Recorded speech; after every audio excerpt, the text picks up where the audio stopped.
but because of Tita Rose, okay, gagawin ko.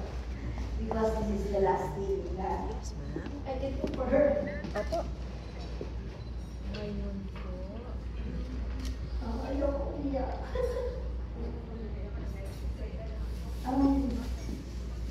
I met Tita Rose, my husband and I will have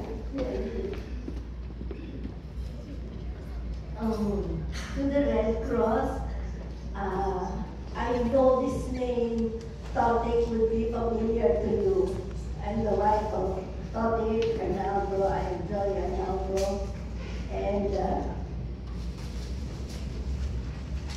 kaya ako nasabi na familiar is because every time may award si Tita Rose, every time there's a special occasion, my husband and I would be with her, but pag isa lang, definitely that's my husband.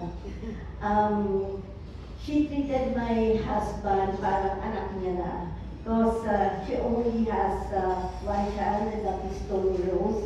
So sabi niya, ang anak niyang lalaki is si Toti.